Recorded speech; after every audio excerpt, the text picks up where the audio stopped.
పితా పుత్ర పవిత్రాత్మ నామమున ఆమేన్. మన రక్షకుడైన యేసుక్రీస్తు నామమున మీ అందరికీ శుభములు. క్రీస్తు స్వరం వీక్షకులకు స్వాగతం. యేసు ప్రభువు మిమ్ములను మీ కుటుంబాలను చల్లగా దీవించునుగాక. ప్రియ సహోదరి, ప్రియ సహోదరుడా, ఈరోజు తల్లిశ్రీ సభ సామాన్య 4వ ఆదివారాన్ని కొనియాడుచున్నది. ఈ సామాన్య 4వ ఆదివారం రోజున తల్లిశ్రీ సభ దేవాలయం ముందు రక్షకుని సమర్పణ మహోత్సవాన్ని కొనియాడుచున్నది. ఈ పండుగ రోజున ప్రభు అయిన దేవుడు మనందరితో 3 దివ్య గ్రంథ పట్టణాల ద్వారా మాట్లాడుచున్నాడు.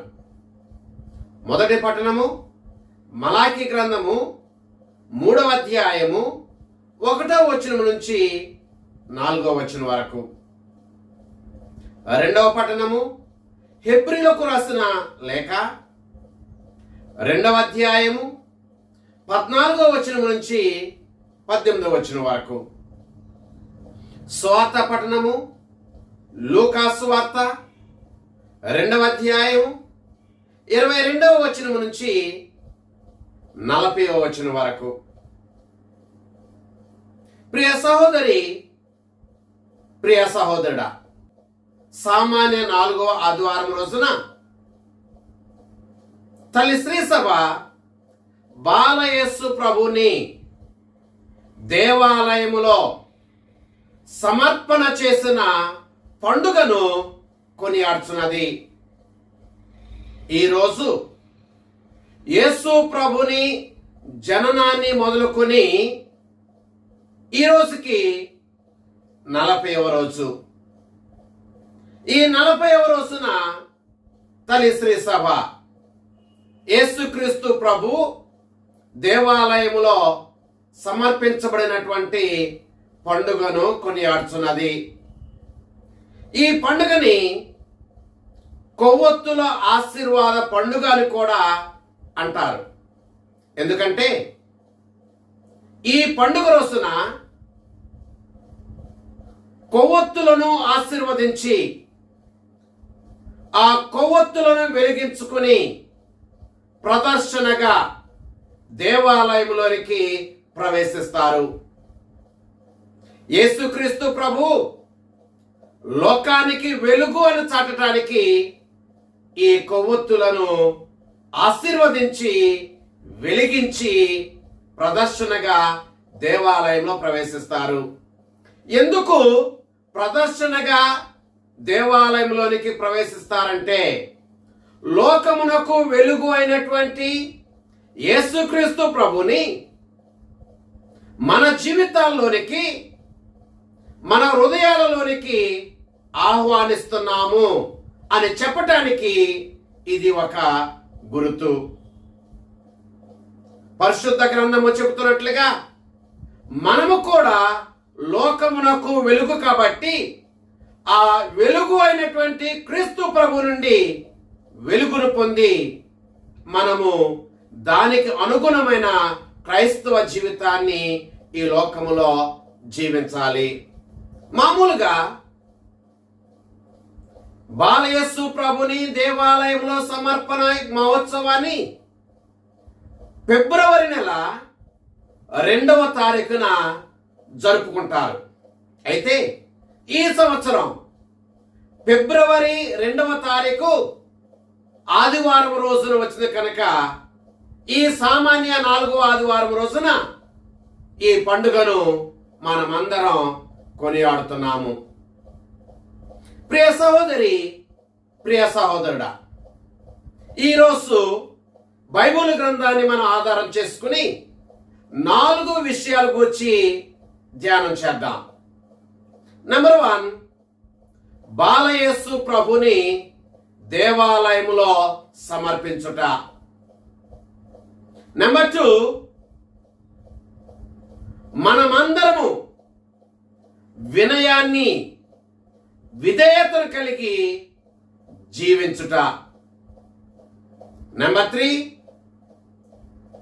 సిమియోను అన్న దేవాలయంలో బాలయేసు ప్రభుని మెస్సయ్యగా కనుగొనుట. నెంబర్ 4, సిమియోను అన్న ప్రార్థన భక్తిపూర్వక జీవితాన్ని జీవించుట. ఈ 4 విషయాల గురించి మనం అందరం కాసేపు ధ్యానం చేద్దాం. నెంబర్ 1, బాలయేసు ప్రభుని దేవాలయములో సమర్పించుట. ప్రియ సహోదరి, ప్రియ సహోదరుడా, ఈ 40వ రోజున బాలయేసు ప్రభువుని యూదులకు ఉన్నటువంటి ఆచారం ప్రకారము దేవాలయానికి తీసుకుని వచ్చి వారి తల్లిదండ్రులైనటువంటి మరియమ్మ గారు, సాకుడు తండ్రి అయినటువంటి యోసేపు గారు దేవాలయంలో సమర్పించారు. మరియమ్మ గారికి, సాకుడు తండ్రి అయినటువంటి యోసేపు గారికి తమ గర్భాన పుట్టినటువంటి బిడ్డ ఎవరో, ఎటువంటి వారో బాగా తెలుసు. అయినప్పటికీ యూదులకున్నటువంటి ఆచారం ప్రకారము తొలుచూలు బిడ్డను దేవాలయమునకు తీసుకుని వచ్చి సమర్పించాలి. కాబట్టి ఆ తల్లిదండ్రులు బాలయేసు ప్రభుని దేవాలయం తీసుకొచ్చి దేవాలయంలో సమర్పించారు. ఈరోజు ప్రతి తల్లి, ప్రతి తండ్రి నేర్చుకోవలసినటువంటి విషయం ఇది. మనము ఎవరమై ఉన్నప్పటికీ, మన అంతస్తు ఏదై ఉన్నప్పటికీ, మన స్థితిగతులు ఏవై ఉన్నప్పటికీ, మనము మన బిడ్డలను దేవాలయానికి తీసుకురావటం నేర్చుకోవాలి. మనం ఏమై ఉన్నప్పటికీ, మన స్థితి ఎంత ఉన్నతమై ఉన్నప్పటికీ, మన బిడ్డలను దేవాలయం తీసుకొచ్చి దేవాలయంలో మనము సమర్పించాలి. దేవునికి మన బిడ్డలను సమర్పించాలి. ప్రియ సహోదరి, ప్రియ సహోదరుడా, మొట్టమొదటిగా మనలను మనం దేవునికి సమర్పించుకోవాలి. మనలను మనం తల్లిదండ్రులుగా దేవునికి సమర్పించుకున్నప్పుడు మాత్రమే మనకు కలిగినటువంటి బిడ్డల్ని మరలా దేవాలయాన్ని తీసుకువచ్చి దేవాలయంలో దేవునికి అర్పించగలుగుతాం. మరియమ్మ గారు, యోసేపు గారు తమ జీవితాలని దేవునికి సమర్పించుకున్నారు. మరియమ్మ గారు, యోసేపు గారు తమ హృదయాలని దేవునికి సమర్పించుకున్నారు. అలాగే ఈ పండుగ రోజున ప్రతి తల్లి, ప్రతి తండ్రి తమలను తాము దేవునికి సమర్పించుకోవాలి. ప్రతి తల్లి, ప్రతి తండ్రి తమ హృదయాలని దేవునికి సమర్పించుకోవాలి. ప్రతి తల్లి, ప్రతి తండ్రి తాము కలిగి ఉన్న దానిని దేవునికి సమర్పించుకోవాలి. ప్రతి తల్లి, ప్రతి తండ్రి దేవుడి చేత తమ సమయాన్ని దేవునికి సమర్పించుకోవాలి. ప్రతి తల్లి, ప్రతి తండ్రి దేవుడు తమకిచ్చిన సంతానాన్ని దేవునికి సమర్పించాలి. మన జీవితాన్ని, మన సమయాన్ని, మనం కలిగి ఉన్న వారిని, దేవుడు మనకిచ్చిన సంతానాన్ని సమర్పించకపోతే అది నిష్ప్రయోజనముగానే మిగిలిపోతుంది. రైతు విత్తనాలను తన పొలములో వెదజల్లుతాడు. రైతు విత్తనాలను తన పొలంలో వెదజల్లినప్పుడు మాత్రమే ఆ విత్తనాలు ఫలిస్తాయి, విస్తారముగా పంట పండుతుంది. అలా కాకుండా విత్తనాలు నావి, నా ఇష్టం అనుకున్నట్లుగా ఆ విత్తనాలని ఆ రైతు తన చేతిలోనే, ఆ విత్తనాలని ఆ రైతు తన గోనె సంచిలోనే ఉంచినట్లయితే ఆ విత్తనాలు ఫలించవు, విస్తారముగా పంట మన చేతికి రాదు. మనము ఎంతగైతే విత్తనాలను వెదజల్లుతామో, సమర్పిస్తామో అంతగా పంట మన చేతికి వస్తుంది. అలాగే మనము కూడా మనం కలిగి ఉన్న వాటిని, మనకు దేవుడిచ్చిన సంతానాన్ని మనము దేవునికి సమర్పించాలి. ప్రియ సహోదరి, ప్రియ సహోదరు, ఒకటి మాత్రమే గుర్తుంచుకోవాలి. ఈ లోకంలో చాలా వాటికి వారంటీలు, గ్యారంటీలు ఉన్నాయి. మన చేతికున్న వాచ్కి వారంటీ, గ్యారంటీలు ఉండొచ్చు. మనం వాడేటువంటి సెల్ ఫోన్కి వారంటీలు, గ్యారంటీలు ఉండవచ్చు. మనం వాడేటువంటి కంప్యూటర్కి వారంటీలు, గ్యారంటీలు ఉండవచ్చు. మనం వాడేటువంటి ఫ్రిడ్జ్లకి, వస్తువులకి, బట్టలకి వారంటీలు, గ్యారంటీలు ఉండవచ్చు. కానీ మన జీవితానికి గ్యారంటీ లేదు. మరణము ఎప్పుడైనా ఏ రీతిలో సంభవించవచ్చు. అందుచేత ఈ గ్యారంటీ లేని జీవితంలో మనము సమయం ఉన్నప్పుడే, అవకాశం చిక్కినప్పుడే మనము మనలను దేవునికి సమర్పించుకోవాలి, మన బిడ్డలను దేవునికి సమర్పించాలి, మన కలిగి ఉన్నవాన్ని దేవునికి సమర్పించాలి, దేవుడు మనకిచ్చిన వాటిని దేవునికి మనం సమర్పించాలి. ప్రియ సహోదరి, ప్రియ సహోదరుడా, మరియమ్మ గారు, యోసేపు గారు తమ బిడ్డ అయినటువంటి బాలయేసు ప్రభుని దేవాలయాన్ని తీసుకుని వచ్చి దేవాలయములో సమర్పించారు. బాలయేసు ప్రభు ప్రాయమందు పెరిగాడు, జ్ఞానమందు పెరిగాడు, దేవుని దయలో ఎదిగాడు, ప్రజల మన్నలను ఆయన పొందాడు. ఈ విషయాన్ని మనము లూకాసు వార్త 2వ అధ్యాయము 52వ వచనములో చదువుకుంటున్నాము. ప్రియ సహోదరి, ప్రియ సహోదరుడా, మన పిల్లలు కూడా యేసుక్రీస్తు ప్రభులాగానే జ్ఞానమందు పెరగాలంటే, ప్రాయమందు పెరగాలంటే, దేవుని దయకు నోచుకోవాలంటే, ప్రజల యొక్క మన్ననను పొందాలి అంటే మనము తల్లిదండ్రులుగా మన బిడ్డల్ని దేవాలయానికి తీసుకురావాలి. తల్లిదండ్రులుగా మనము మన బిడ్డలను దేవాలయానికి తీసుకువచ్చి దేవాలయంలో దేవునికి సమర్పించాలి. దేవుని సన్నిధిలో మన బిడ్డలను పెంచాలి. ప్రతి ఆదివారం రోజున మన దేవాలయం ముందు జరిగేటువంటి సండే స్కూల్లో వాళ్ళని కూర్చోబెట్టాలి. దేవుని గూర్చి వాళ్ళకి నేర్పించాలి, చెప్పాలి.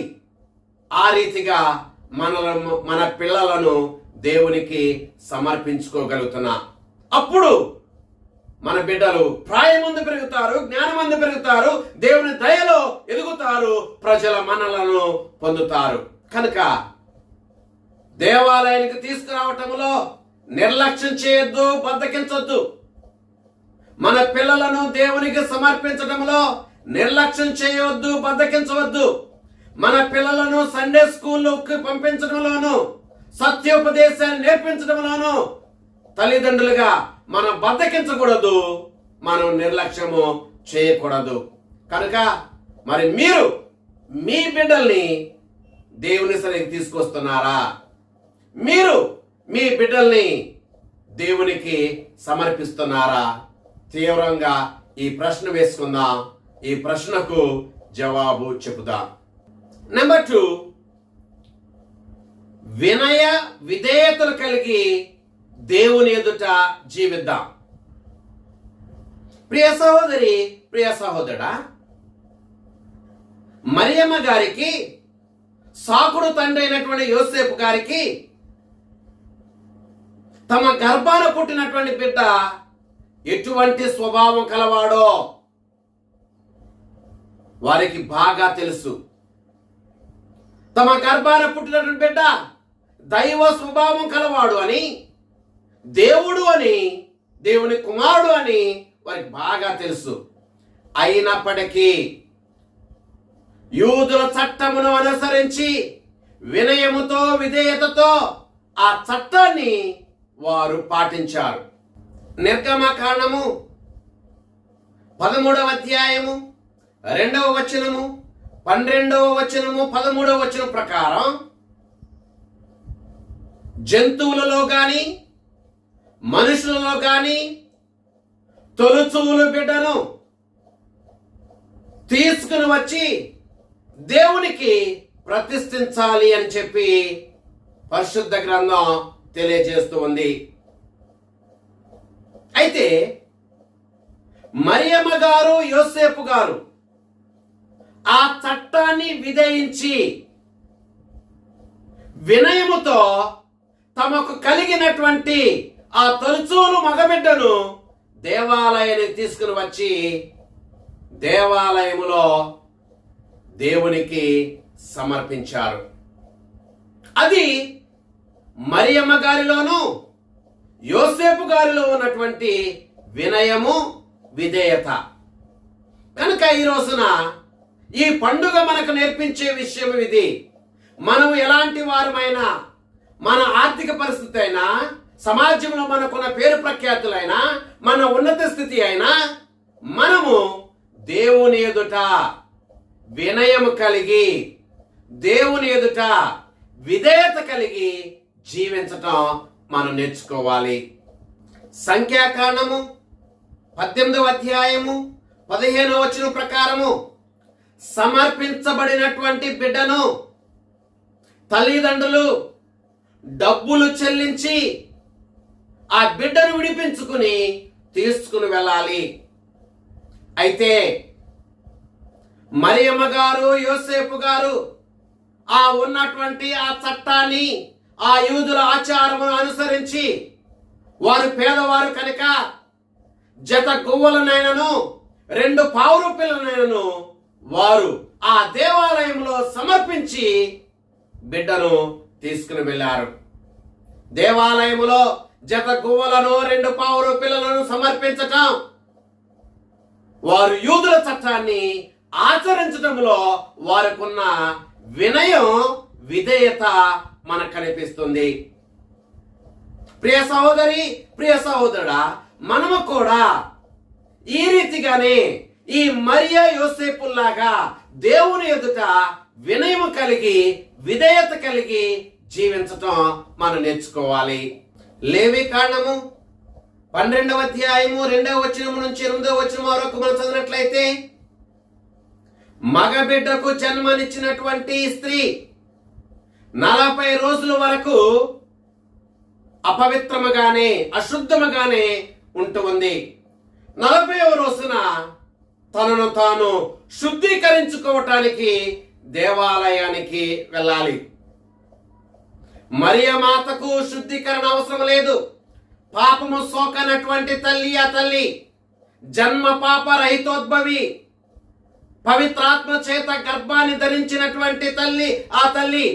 అయినా సరే యూదుల చట్టమును అనుసరించి తన శుద్ధీకరణ నిమిత్తమై ఆ 40వ దినాన దేవాలయానికి ఆమె వెళ్ళింది. ఈ రీతిగా యూదుల చట్టమును అనుసరించి తమ యొక్క వినయాన్ని, విధేయతను ప్రదర్శించారు. అలాగే మనము కూడా ఈ మరియా యోసేపు లాగా దేవుని ఎదుట వినయం కలిగి, విధేయత కలిగి మన క్రైస్తవ జీవితాన్ని జీవించాలి. ప్రియ సహోదరి, ప్రియ సహోదరుడా, మరియా యోసేపులు తమకున్నటువంటి నియమాలను, నిబంధనలను పాటించడంలో అలక్ష్యం చేయలేదు, నిర్లక్ష్యం చేయలేదు, సాకులు చెప్పలేదు, వాయిదాలు వేయలేదు. అలాగే మనము కూడా మనకి క్రైస్తవులుగా కొన్ని నియమాలు, కొన్ని నిబంధనలు మనకుంటూ ఉన్నాయి. ఈ నియమాలను నిబంధనలు పాటించడంలో మనం ఎంత వినయం కలిగి జీవిస్తున్నా, ఎంత విధేయత కలిగి జీవిస్తున్నా, లేక మనము వాయిదాలు వేస్తున్నామా, నిర్లక్ష్యం చేస్తున్నామా, అలక్ష్యం చేస్తూ ఉన్నామా, లేక వాటిని మర్చిపోతున్నామా? ఒకసారి ఆలోచన చేసి శ్రీ సభ మనకిచ్చినటువంటి నియమాలను నిబంధనలను పాటిస్తూ దేవుని యందు మన వినయాన్ని, దేవుని యందు మన విధేయతను ప్రదర్శించాలి. ప్రియ సహోదరి, ప్రియ సహోదరుడా, నెంబర్ 1, మనము అబ్రహాములాగా దేవుని యందు వినయము కలిగి జీవించుదాం. ఆదికాండము 18వ అధ్యాయము 27వ వచనము, అబ్రహాము దేవుని యందు ఎంతటి వినయాన్ని ప్రదర్శించాడో మనకు అర్థమవుతుంది. అలాగే మనము కూడా దేవుని యందు వినయము కలిగి జీవించుదాం. నెంబర్ 2, బప్తిస్మ యోహాను. మనము కూడా బప్తిస్మ యోహాను లాగానే దేవుని యందు వినయము కలిగి జీవించుదాం. మత్తయి సువార్త 3వ అధ్యాయం 14వ వచనంలో బప్తిస్మ యోహాను యేసుక్రీస్తు ప్రభుని యందు ఎంతటి వినయాన్ని ప్రదర్శించాడో మనకి తెలుస్తుంది. మనము కూడా బప్తిస్మ యోహాను లాగా యేసుక్రీస్తు ప్రభునందు వినయము కలిగి జీవించుదాం. నెంబర్ 3, శతాధిపతి లాగా మనము యేసుక్రీస్తు ప్రభునందు వినయం కలిగి జీవించుదాం. మత్తయి సువార్త 8వ అధ్యాయం 8వ వచనంలో శతాధిపతి తన యొక్క వినయాన్ని యేసు ప్రభు ఎదుట ఎలా చూపించాడో మనకు తెలుస్తుంది. మనము కూడా శతాధిపతి లాగానే యేసుక్రీస్తు ప్రభునందు వినయం కలిగి జీవిద్దాం. ప్రియ సహోదరి, ప్రియ సహోదరుడా, మనము యేసుక్రీస్తు ప్రభునందు విధేయత కలిగి జీవిద్దాం. నెంబర్ 1, పునీత యోసేపు గారు లాగానే మనము కూడా ప్రభునందు విధేయత కలిగి జీవిద్దాం. మత్తయి సువార్త 1వ అధ్యాయం 24వ వచనం ప్రకారం యోసేపు గారు ఎంతటి విధేయత కలిగి జీవించాడో మనకు అర్థమవుతుంది. మనము కూడా యోసేపు గారు లాగానే విధేయత కలిగి జీవిద్దాం. నెంబర్ 2, ముగ్గురు జ్ఞానులు దేవుని యందు ఎంతటి విధేయత కలిగి జీవించారో మనకు అర్థమవుతుంది. మత్తయి సువార్త 2వ అధ్యాయం 12వ వచనం ప్రకారం ఈ ముగ్గురు జ్ఞానులు దేవుని యందు ఎంతటి విధేయతను ప్రదర్శించారో మనకు తెలుస్తుంది. కనుక ఈ ముగ్గురు జ్ఞానుల వలె మనము కూడా దేవుని యందు విధేయత కలిగి జీవిద్దాం. నెంబర్ 3, ఏలియా ప్రవక్త లాగా దేవుని యందు విధేయత కలిగి జీవిద్దాం. రాజుల మొదటి గ్రంథము 17వ అధ్యాయం 5వ వచనంలో ఏలియా ప్రవక్త దేవుని ఎంతగా విధేయించాడో మనకు అర్థమవుతుంది. ఈ ఏలియా ప్రవక్త లాగానే క్రైస్తవులైనటువంటి మనము కూడా విధేయత కలిగి జీవించటానికి నేర్చుకుందాం. ఇప్పుడు మనం 3వ విషయాన్ని గురించి ధ్యానం చేద్దాం. నెంబర్ 3, సిమియోను అన్న దేవాలయములో బాలయేసు ప్రభుని మెస్సయ్యగా కనుగొన్నారు. ప్రియ సహోదరి, ప్రియ సహోదరుడా, మనము కూడా దేవాలయానికి వస్తున్నాం. దేవాలయంలో ప్రభుని ఆరాధిస్తున్నాం. దేవాలయం ప్రభు వాక్కు వింటూ ఉన్నాం. దేవాలయం ప్రభుని యొక్క పవిత్ర శ్రీరక్తాలు మనం స్వీకరిస్తున్నాం. ఏ విధంగా అయితే ఈ సిమియోను అన్న బాలయేసు ప్రభుని మెస్సయ్య గుర్తించారో, అంగీకరించారో, మన జీవితంలో కూడా యేసుక్రీస్తు ప్రభుని మన సొంత రక్షకుడిగా మనము అంగీకరించాలి. దానికి అనుగుణంగా మనం జీవించాలి. ఇప్పుడు మనం 4వ విషయాన్ని ధ్యానం చేద్దాం. నెంబర్ 4, సిమియోను అన్నల ప్రార్థన భక్తి జీవితం. సిమియోను అన్న వారి యొక్క జీవితం ప్రార్థనా జీవితం, వారి యొక్క జీవితం భక్తి గల జీవితం. ఈ ఇద్దరు వ్యక్తుల గురించి కొన్ని పాఠాలను మనం నేర్చుకుందాం. నెంబర్ 1, సిమియోను నీతిమంతుడు, భక్తిమంతుడు. లోకాసు వార్త 2వ అధ్యాయం 25వ వచనం ప్రకారం సిమియోను నీతిమంతుడు, భక్తిమంతుడు. మనము కూడా ఈ సిమియోను లాగానే దేవుని ఎదుట, దేవుని దృష్టిలో నీతిమంతులుగా, భక్తిమంతులుగా మనం జీవించాలి. మన జీవితం ఎలా ఉంది? మన జీవితం దేవుని ఎదుట నీతివంతమైన జీవితంగా ఉందా? మన జీవితం దేవుని ఎదుట భక్తివంతమైన జీవితంగా ఉందా? ఆత్మ పరిశీలన చేసుకుందాం. నెంబర్ 2, సిమియోను దేవుని స్తుతించువాడు. లూకాసు వార్త 2వ అధ్యాయము 28వ వచనం ప్రకారం సిమియోను దేవాలయములో బాలయేసు ప్రభుని తన చేతులకు తీసుకుని దేవుణ్ణి స్తుతించాడు. మనం కూడా సిమియోను లాగా దేవుని స్తుతించాలి. మన కుటుంబము దేవుని స్తుతించాలి. దేవుడు మన జీవితంలో చేసిన ప్రతి మేలు బట్టి, ఇచ్చిన ఆరోగ్యం బట్టి, ఇచ్చిన ఆయుస్సు బట్టి, పొందుతున్న మేలు బట్టి నిత్యము కూడా నీవు, నేను, మనము, మన కుటుంబాలన్నీ కూడా నిత్యము దేవుని స్తుతించే వ్యక్తులుగా ఉండాలి. దేవుని దృష్టిలో నీ కుటుంబం ఎలా ఉంది? దేవుని స్తుతించే కుటుంబమా? దేవుని దృష్టిలో నువ్వు ఎలా ఉన్నావు? దేవుని స్తుతించేటువంటి వ్యక్తిగా ఉన్నావా? ప్రశ్న వేసుకుందాం. నెంబర్ 3, సిమియోను విశ్వాసవంతుడు. ఈ సిమియోను దేవుని వాగ్దానములను ఎప్పుడైనా నెరవేరవచ్చు అని చెప్పేసి నిరీక్షించినటువంటి వాడు, విశ్వాసంతో నిరీక్షించినటువంటి వాడు. కనుక మనము కూడా ఈ సిమియోను లాగానే విశ్వాసము కలిగినటువంటి వ్యక్తులుగా, విశ్వాసము కలిగినటువంటి కుటుంబాలుగా జీవిద్దాం. ప్రభుని కొరకు నిరీక్షించుదాం. నెంబర్ 4, సిమియోను విధేయత కలవాడు. ఈ సిమియోను పవిత్రాత్మ చేత నింపబడ్డాడు. ఈ సిమియోను పవిత్రాత్మ ప్రేరణ వలన దేవాలయానికి నడపబడ్డాడు, విధేయించాడు. అలాగే మనము, మన కుటుంబాలు కూడా దేవుని విధేయించే వ్యక్తులుగా, కుటుంబాలుగా మనము మన క్రైస్తవ జీవితాన్ని ఈ సిమియోను లాగా జీవించాలి. నెంబర్ 5, సిమియోను గట్టి నమ్మకము కలవాడు. మనం అనుకున్న సమయం ఒకటి కావచ్చు, దేవుని సమయం మరొకటి కావచ్చు అని అనేక సంవత్సరాల నుండి దేవుడు చేసినటువంటి వాగ్దానం కొరకు ఆయన ఎదురు చూచాడు, నమ్మకం కలిగి జీవించాడు. మనము కూడా నమ్మకాన్ని కోల్పోకుండా, తొట్టిల్లు పడకుండా, ప్రభువుని యొక్క సంఘటనల కొరకు, అద్భుత కార్యాల కొరకు, మేలుల కొరకు నిరీక్షించే వారిగా, నమ్మకం కలిగిన వారిగా మనం జీవించాలి. మనం అలా ఉంటున్నామా? ప్రశ్న వేసుకుందాం. ఇప్పుడు మనం ప్రవక్త్రి అయినటువంటి అన్నా గూర్చి, అన్నా నుండి కొన్ని పాఠాలను మనం నేర్చుకుందాం. నెంబర్ 1, అన్నా దైవ సేవకురాలు. అన్నా విధవరాలుగా 84 సంవత్సరాలుగా దేవాలయంలోనే యేసుక్రీస్తు ప్రభును చూచేంత వరకు సేవ చేసుకుంటూ తన జీవితాన్ని గడిపింది.